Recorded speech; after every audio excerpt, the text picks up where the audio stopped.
میں اپنے ذہن میں اس امر کے متعلق کوئی شبہ نہیں پاتا کہ احمدی اسلام اور ہندوستان دونوں کے غدار ہیں۔ عاشق پر موت حرام ہے۔ میرے آباء و اجداد برہمن تھے۔ انہوں نے اپنی عمریں اس سوچ میں گزاری کہ خدا کیا ہے۔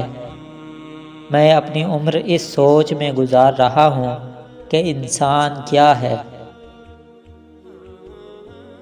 انسان کے بارے میں یہ نظریہ کہ ہر فرد یکتا ہے، دراصل اسی کا نتیجہ ہے جو اس امر کو ناممکن بنا دیتا ہے کہ ایک فرد دوسرے فرد کا انسانی بوجھ اٹھا سکے، اور اسے جزا بھی اس بات کی ملتی ہے جو اس کی ذاتی کوشش کا نتیجہ ہو۔ جو شعر حیات ابدی کا پیغام دیتا ہے وہ یا تو نغمہ جبریل ہے یا سورہ اسرائیل۔ ماہر نفسیات پانی کی سطح پر تیرتا ہے جبکہ شاعر تہ میں اتر جاتا ہے۔ وہ زندگی موت ہے جس میں انقلاب نہ ہو۔ قومیں کشمکش انقلاب سے ہی زندہ رہتی ہیں۔ قدرت کی نظروں میں زندگی ایسی محبوب شے ہے کہ اس نے زندگی کے تحفظ کا ذوق ہر چیز کی فطرت میں ودیعت کر رکھا ہے۔ بندہ مومن جب اللہ کی رضا میں گم ہو جاتا ہے تو خود تقدیر الہی بن جاتا ہے۔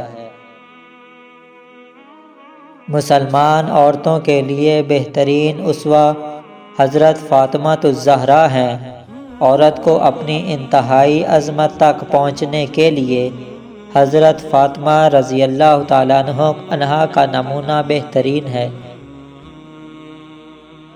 جب شاعر کی آنکھیں کھلی ہوتی ہیں تو دنیا کی بند ہوتی ہیں، اور جب شاعر کی آنکھیں ہمیشہ کے لیے بند ہو جاتی ہیں تو دنیا کی آنکھیں کھل جاتی ہیں۔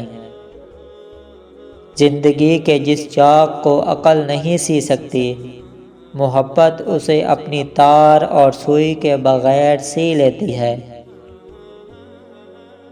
دل ایک ایسی چیز ہے جو ہر امیر کے پہلو میں نہیں ہوتا۔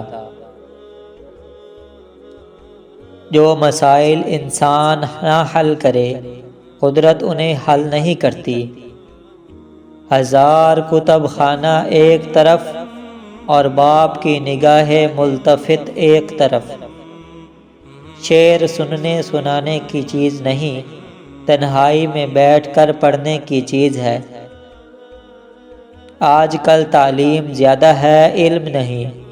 پہلے زمانے میں علم زیادہ تھا اور تعلیم کم۔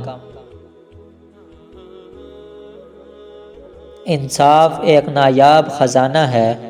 اس خزانے کو ہر لمحہ رحم کے رہزن کی دستبرد سے محفوظ رکھنا چاہیے۔ میرے نزدیک اقوام کی زندگی میں قدیم ایک ایسا ہی ضروری عنصر ہے جیسا کہ جدید، بلکہ میرا میلان قدیم کی طرف ہے۔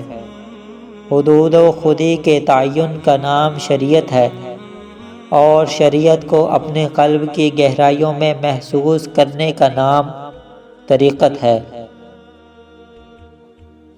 خدا شناسی کا ذریعہ خرد نہیں، عشق ہے، جسے فلسفے کی اصطلاح میں وجدان کہتے ہیں۔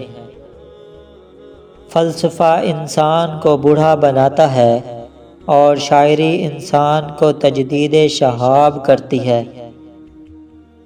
تو ناظرین، یہ تھے علامہ محمد اقبال رحمۃ اللہ علیہ کے اقوال زرین۔ امید کرتا ہوں کہ آپ کو یہ پسند آئے ہوں گے۔ اگر آپ اقوال زرین ریٹن میں پڑھنا چاہتے ہیں تو اسی چینل کے نام سے موسوم ہماری website encyclopedia Urdu Hindi ہے، آپ اسے بھی وزٹ کر سکتے ہیں۔ ویڈیو دیکھنے کے لیے شکریہ، جزاک اللہ۔